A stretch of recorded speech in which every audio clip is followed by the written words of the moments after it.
So a man is going viral on X for going undercover as a hot girl on Hinge and getting over 1,000 likes in 24 hours, effectively exposing everything that is wrong with modern dating and dating apps specifically.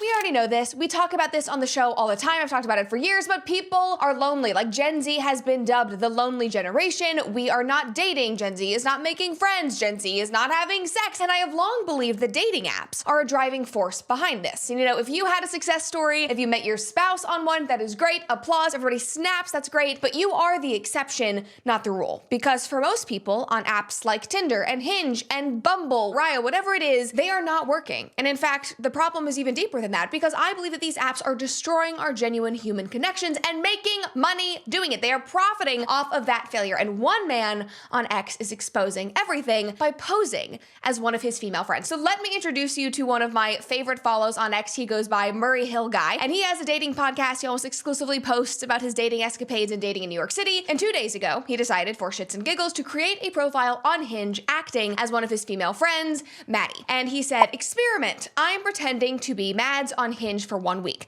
I made the account an hour ago and she already has over 50 plus inbound likes. Going to test results and see how lame dudes are, or maybe find her a husband, who knows? Stay tuned." And then here is the profile he created. As you can see, she's super cute, fun, beautiful selfies. The top prompt cracked me up. "This year I really want to marry an autistic man." Now, almost immediately after creating this account, his mind was blown by the sheer amount of likes and matches that she got almost instantaneously. He posted shortly after and he said, "This is actually more insane than I ever imagined. She is averaging a like every 1 to 2 minutes. I liked back 5 just for shits, and all 5 messaged me some dumb shit within the first 5 minutes of matching. The average man is cooked." So obviously I am watching all of this fold. I am laughing. Everybody online is laughing. It is objectively hilarious, but also it's abysmal and it's sad. And this experiment is highlighting significant issues in online dating culture for both men and women, and why I believe men and women are so at odds. Now, before we dive into that, make sure that you like this girl's profile and subscribe to my channel. And if you want to stay up to date on every episode, make sure that you ring that notification bell. And if you want behind the scenes content and farm vlogs and story times and ad-free episodes, all of that stuff, go check out cooperconfidential.com. That is my subscriber platform that we built just for you guys, so all of that content will be there. All right, let's just dive into this story. I am so excited about this episode. There is so much going on here. All right, so back to X. The response to Murray Hill Guy's fake profile has been insane. Even for him, like, he has even been shocked as somebody who almost exclusively talks and posts about dating and modern dating. Like, he himself has been astounded. And he has been keeping everybody updated as he goes through this experiment, but the number of likes just keeps increasing. Just a couple of hours after he made the account, he shared this. He said, "We may be cooked. This is very overwhelming." And it is his Hinge app with 1,000 notifications. And then later in the day, he said, "It just doesn't stop. No matter what time of day, likes and messages come in every few minutes. Dating apps for men may be a humiliation ritual at this point. I may never use one again." And then to really prove a point,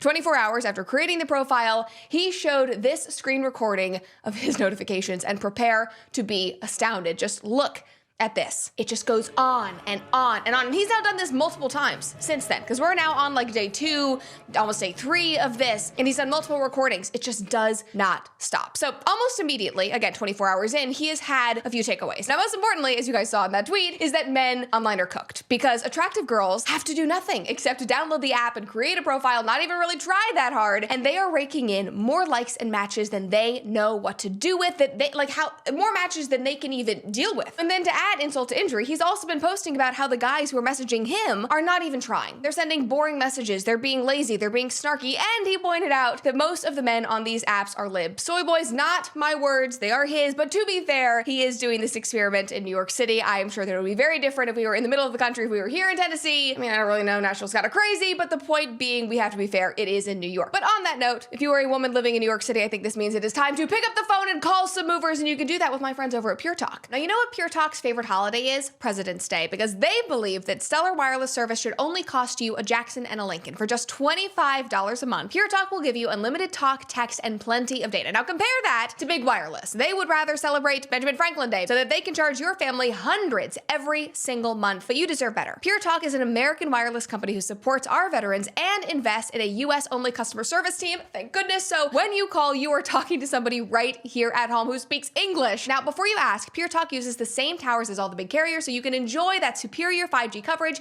without the inflated cost. Just $25 a month for talk, text, and plenty of data. No contract, no cancellation fee. What are you waiting for? Just go to puretalk.com/Cooper and you will get 50% off your first month. Again, that is puretalk.com/Cooper to make the switch to Pure Talk. And after you sign up, you can call your friends and tell them about Jevity's full body health testing. Now, between having an infant and breastfeeding hours every single day and running a farm and doing the show, I am wiped. And I know that physically I am very depleted, but it does not have to be that way. And we all know that if I went to a traditional doctor, they would pass it off as me just being postpartum, a new mom, and they would send me home, but not Jevity. They are here for solutions. Through their blood work, they test for 100 plus biomarkers to figure out what is actually going on inside your body, and they are 100% physician-led, taking a functional approach to your health. A phlebotomist literally comes to your house, and everything else happens right from your phone or your computer. Virtual appointments with providers, in-app messaging, all of it. And based on your blood work results, they build custom supplement blends and so much more tailored to what your body individually actually needs. So if you're in the same boat as me, if you are depleted and tired and need help, head on over to gojevity.com/BrettCooper and use code Brett for 20% off. That is GOGEVITI.com/BrettCooper. Use code Brett to take control of your health. Now back to the story and back to Murray Hill Guy's observation that these men are not even trying. I just want to say, like, obviously, looking at all of this, witnessing all of it, I do not blame men for not wanting to put in a lot of effort if you've been swiping for years and getting no success. And that in and of itself is a major problem. Now, Murray Hill Guy also summed this up. He tweeted this and he said,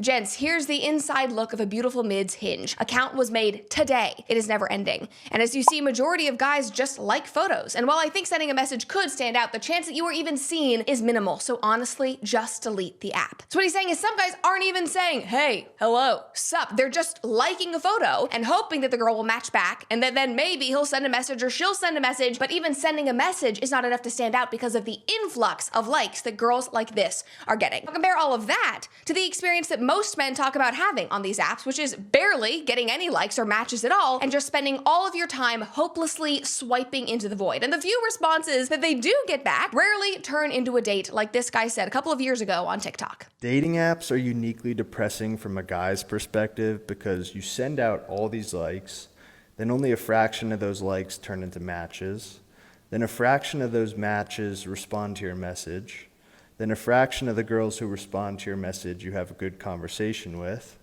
then a fraction of those good conversations turn into planning a date, then a fraction of those planned dates actually happen because sometimes things fizzle out in the planning process, or sometimes people flake the day of, and then a fraction of the dates that you actually go on are worthwhile because either you're like not attracted to the person when you meet them or you guys just don't click. And that guy is far from the only one. Like, this is the story that I hear time and time again. And also, like, just look at this Reddit post I found. Like, this is worst case scenario, but in a way, it's a similar thing to what Murray Hill Guy is currently doing. So this person posted, "A Tinder experiment with my girlfriend of 3 years gone horribly wrong." And he said, 2 weeks ago, his girlfriend was telling me about some of her friends' horror stories on Tinder, and I laughed with her and said, "Tinder's way worse for guys, though." She didn't believe me when I told her that most guys get 0 matches, and I wouldn't either. So we decided to play what seemed at the time to be a fun game. Set up Tinder profiles of each other and see what happened. And then the obvious happened. After 1 week, I had pretty much no matches except bots, which is another huge problem for men on dating apps. But on the other hand, she was bombarded with matches and messages, quite a few of them from pretty attractive guys, or at least what I judge to be attractive guys, a lot of them probably more than me. She admitted I was right and that it was an eye-opener, and we agreed to shut down our profiles. But the problem is, ever since, she has grown slightly more distant and cold, and it is now beginning to be noticeable. So now, this is the worst case scenario here, now she's seen what's out there and how much attention girls are getting on dating apps that now she's getting cold, she's pulling away from her boyfriend, they're having all these relationship problems. So the takeaway here with that specific post is do not do this with your girlfriend, or do it, but make sure she's loyal, or maybe this is a test to see how loyal she is. But either way, I think that is just continuing to prove what Murray Hill Guy is finding. And one person who commented under one of his now viral posts, it really seems to ring true, especially in light of that Reddit post. But he said, "Now I understand the appeal of going on the apps as a pretty girl. It is adoration tripping at the level of Cleopatra. It's ego boosting instead of a tangible tool to find a long-term relationship." And it's no wonder, because Hinge's user base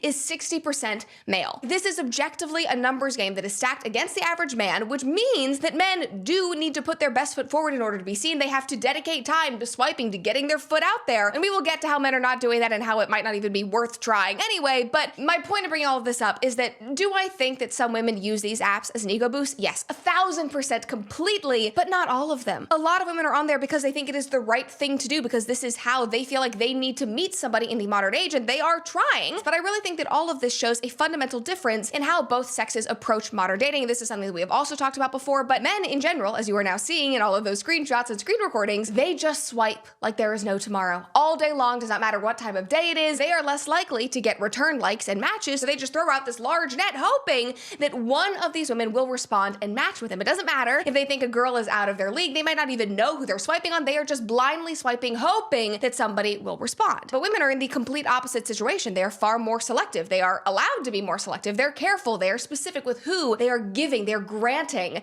that like. And this also might be an interesting thing to dive into in a different episode, because this kind of reminds me of all of those studies that talk about how men are very willing to apply to jobs that they're not qualified for. They're willing to just be bold and go in and ask for a raise, even if they don't think that they're ready for one, whereas women will not do it. They won't apply for a job that they don't think they're qualified for. They won't go ask for a raise, and I honestly think that that's why there is the gender pay gap. It's not because of the patriarchy, it's because of women. But anyway, moving on from that, I just see a similarity there. But back to the point, as one article says, this quote-unquote mismatch in desirability and in behaviors is why swipes do not turn into matches. Now, this is where things got even more interesting for me as I've been diving into all of this, because when I think about dating and when I talk to men, when I talk to you guys, the most common concern that I hear is rejection. The reason why they're on the apps, the reason why they're scared to ask women out in person is because it's rejection. It's possibly turning a woman off to the point that she will call him creepy and me to him. And obviously in our culture, that is a very real risk, and I understand men being worried about that. But on dating apps, that risk is mitigated. You can get rejected all day long and not really know. Like, you'll know that you're not getting matches,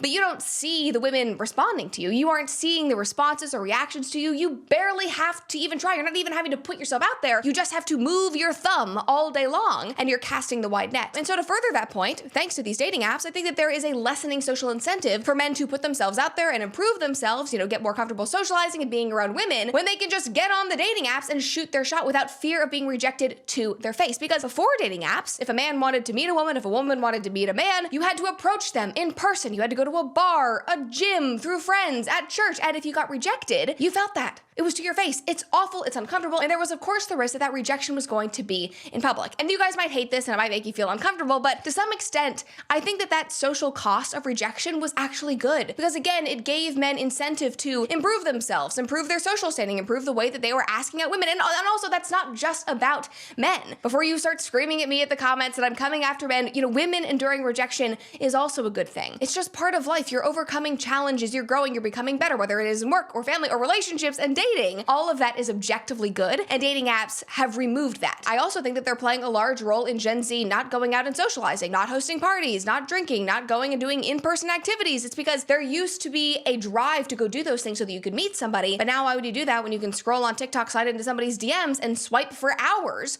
on Hinge? So I think it really is all connected. Now you guys know that I can go on tangent, so back to the point that I was trying to make about 90 seconds ago. Throughout history, women have always been the pressure for men to improve their lives. And dating apps, the point I'm trying to make is that they seem to be destroying that. Because now, a guy can get rejected 50 times before breakfast and nobody knows. He probably has forgotten about it by lunch. Like, there's no shame, there's no harm in shooting your shot, there's no harm in going after women who are out of your league. It's actually just a game. The entire thing has been gamified, which is exactly what these apps want. I mean, Hinge, this is why it's so ridiculous. Hinge prides itself on being, quote unquote, the dating app designed to be deleted. We want you to meet somebody, we want you to delete the app, but it's actually designed to make you addicted. Just like Tinder, just like Bumble, just like Raya, they are all literally owned by the same company and they have the same goals. Catholic Engineer on X commented and said, when will people realize that Hinge and other similar dating apps are designed badly intentionally? They have no incentive to find you a spouse. They make more money the longer you are single. More importantly, the longer you are single and on their platform. If they match you with somebody compatible, they lose out on you as a revenue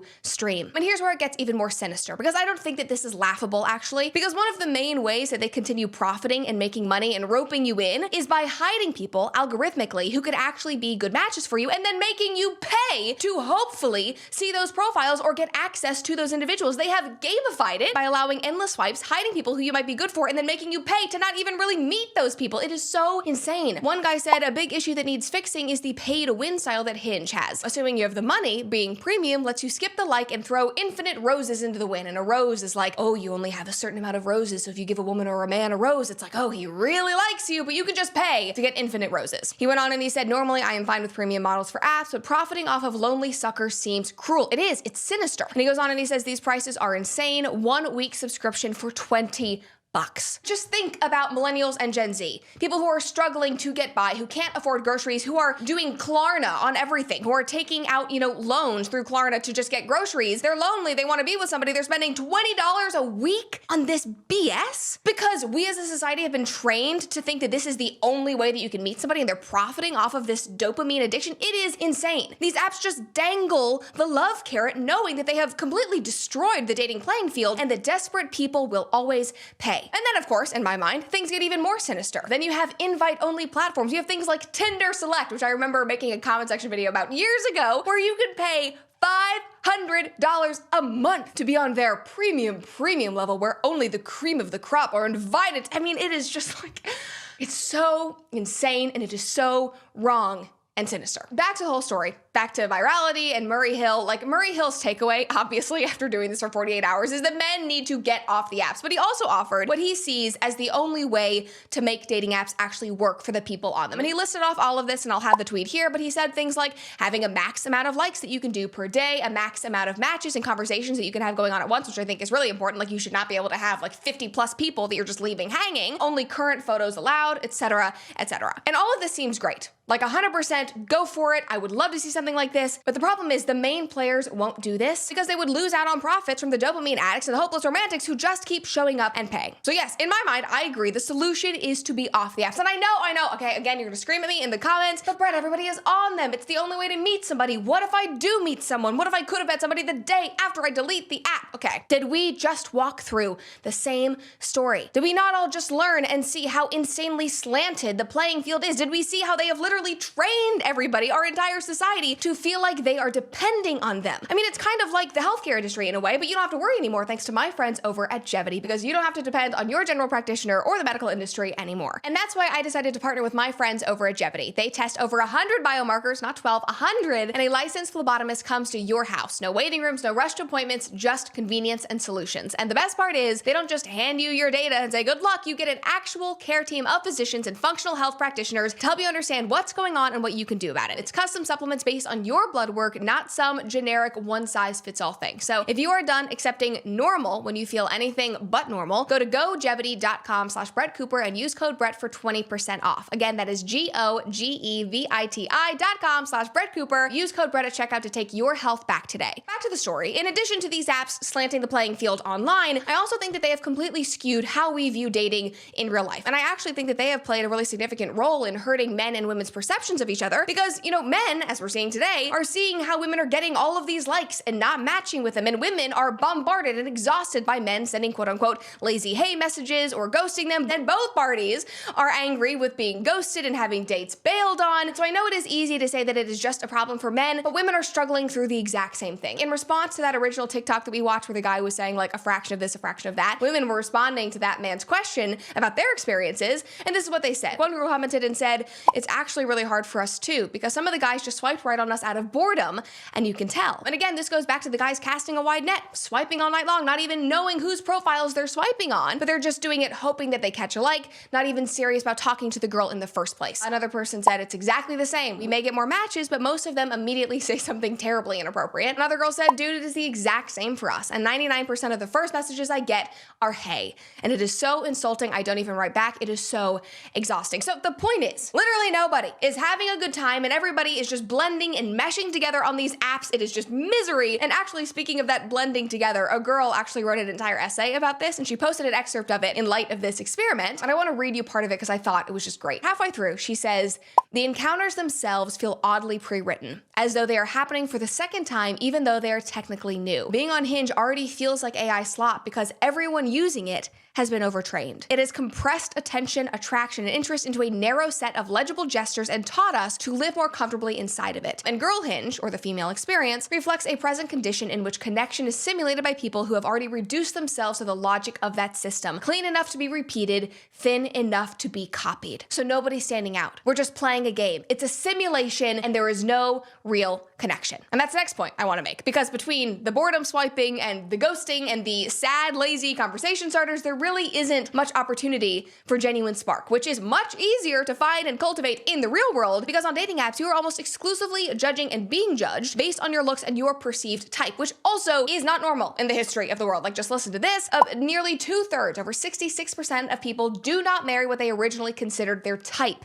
Instead, they often marry somebody who aligns with their actual long-term needs, such as shared values, emotional safety, compatibility, rather than their initial superficial preferences, which you cannot often muddle through on dating apps. And I actually think that people who are not 10 out of 10 hot model types will do and fare better in the real world. Like, a normal guy with an incredible personality and a great sense of humor will have better luck, in my opinion, approaching a woman in person than just swiping for years into the abyss, hoping that somebody will like his profile photo. And that is literally what people are doing. Researchers at Michigan State University studied exactly how people use these dating apps, and they found that users make a decision whether they are liking or not liking swiping in less than 1 second. So even if you take the time to make a great profile, to be honest, to put yourself out there and say, this is what I'm looking for, I don't want to hook up, I want marriage, whatever it is, people might not even read that. They're looking at your first photo for less than 1 second. So no wonder we are in this situation. No wonder nobody is meeting anyone when they are swiping based on their type in 1 second, and most people do not marry their type. It is a cluster F of people trying to date outside of their circles and values and status and attractiveness. And yes, dating outside of your level of attractiveness is a real thing. This TikTok, I'm sorry, it had me wheezing. Truly never be humble until you make a Hinge profile and see your likes and be like,